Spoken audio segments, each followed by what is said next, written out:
Comment connaître le prix des biens immobiliers vendus à côté de chez vous?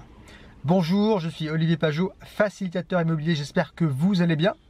Bienvenue dans cette vidéo dans laquelle je vais vous emmener sur mon PC et vous montrer deux sites très utiles pour vous permettre de faire votre étude de marché et de connaître le prix des biens vendus à côté de chez vous. Vous êtes prêts?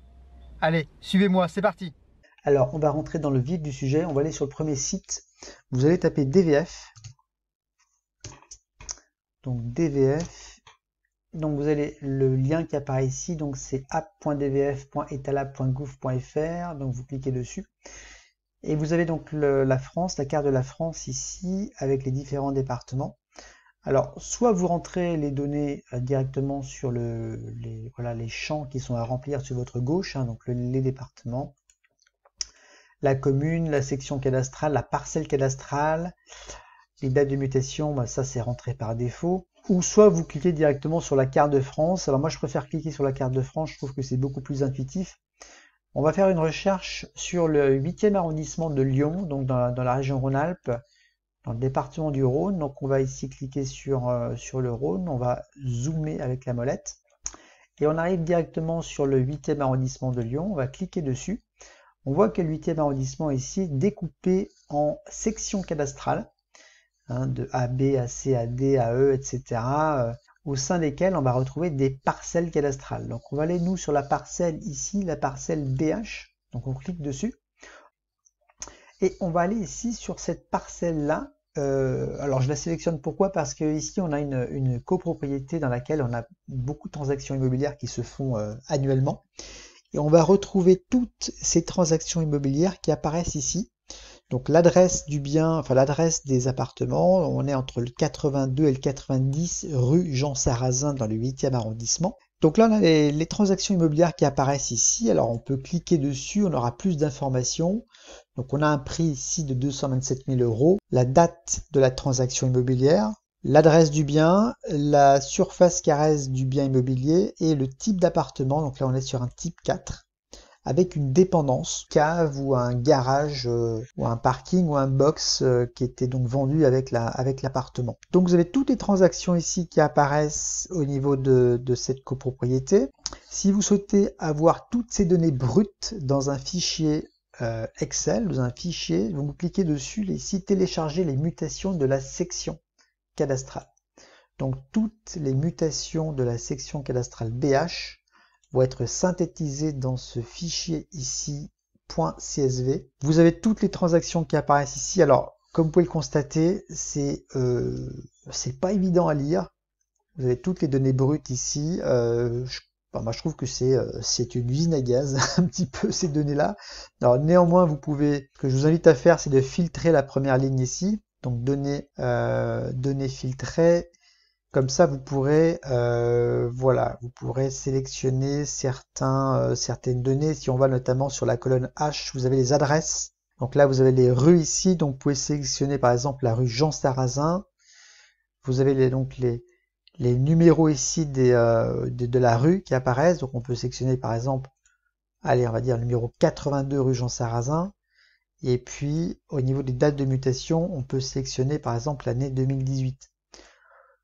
Voilà, donc là on y voit beaucoup plus clair. Donc on voit que sur l'année 2018, on a eu un certain nombre de ventes immobilières qui se sont faites ici avec la valeur foncière des biens. Donc si vous voulez avoir plus d'informations, vous allez en fin de tableau, donc vous avez plus d'infos. Alors sur le type de biens vendus, ici ce sont des dépendances, alors c'est peut-être des garages, l'appartement ici, le nombre de pièces, donc là on est sur un T2 qui faisait 42 mètres carrés en surface carrée.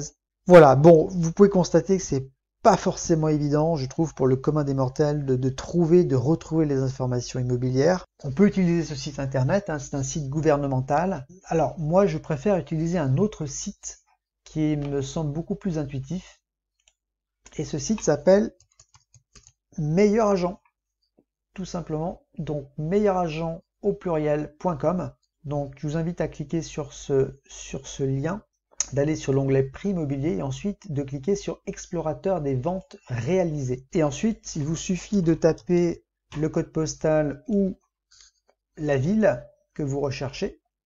Donc là, on arrive directement dans le 8e arrondissement de Lyon, et avec tous ces points bleus qui représentent des transactions immobilières. Alors, si on va sur la rue Jean Sarrazin qu'on avait vu dans le premier exemple ici, donc on va retrouver en fait la rue Jean Sarrazin qui est là, avec donc la copropriété que j'avais ciblée sur le premier site. Et vous retrouvez, alors si vous cliquez par exemple, allez sur ce point bleu ici, on va retrouver ici, on a 55 biens trouvés près de cette adresse. Alors si on clique sur cette transaction immobilière notamment, donc on est au 86 rue Jean Sarrazin dans le 8e. Donc c'est un bien qui a été vendu en décembre 2018, 227 000 €. Donc on a le prix au mètre carré ici.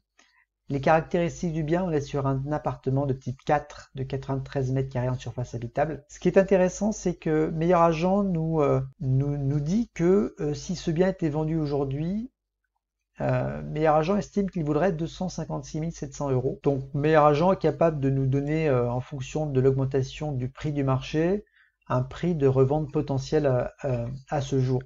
Bon, attention, 13,1% d'augmentation, pour moi ça me semble être un petit peu surestimé là sur le secteur, donc bon, c'est une estimation mais à prendre avec des pincettes, ça c'est la première chose. Et le deuxième point le plus important, c'est que le chiffre que vous voyez ici, 227 000 €, en fait ce n'est pas le prix de vente, c'est un prix qui est hors frais de notaire, hors frais d'agence lorsqu'il y a une agence immobilière impliquée dans la transaction, également hors frais de mobilier. Je vous rappelle que lorsque vous vendez un bien immobilier, on va déduire le prix du mobilier et les frais de notaire seront payés sur le prix hors frais de mobilier. Et là, je pense que, enfin j'en suis certain, c'est que ce prix que vous voyez là est hors frais de mobilier. Donc ça veut dire que ce n'est pas le prix de vente. Donc c'est une estimation du prix de vente, mais ce n'est pas le prix de vente. Donc toutes ces données que vous voyez ici, transmises par les notaires au fisc français et le fisc qui redistribue derrière ces informations, tous ces prix-là sont des prix de vente hors frais d'agence, hors frais de notaire et hors frais de mobilier.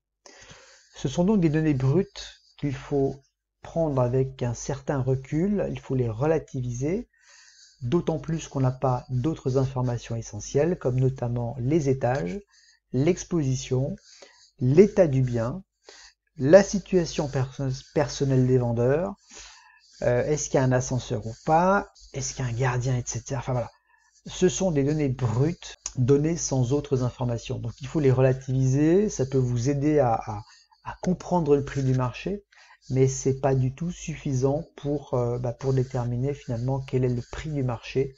Voilà pour ces deux sites. J'espère que néanmoins ça vous aide à comprendre le prix du marché immobilier sur un secteur précis. C'est tout pour cette vidéo. Je vous invite à me laisser des commentaires ou des suggestions, des informations que vous souhaitez. Je serais ravi d'en prendre connaissance et d'y répondre en tout cas. Je vous invite à vous abonner également à ma chaîne YouTube en cliquant sur le bouton en bas et à droite de votre écran pour ne rien louper, et ensuite oui, à cliquer sur la clochette de notification pour ne rien louper des prochaines vidéos que je vais vous donner. Je vous dis merci pour votre attention et puis je vous dis à très vite dans une prochaine vidéo. Bye bye.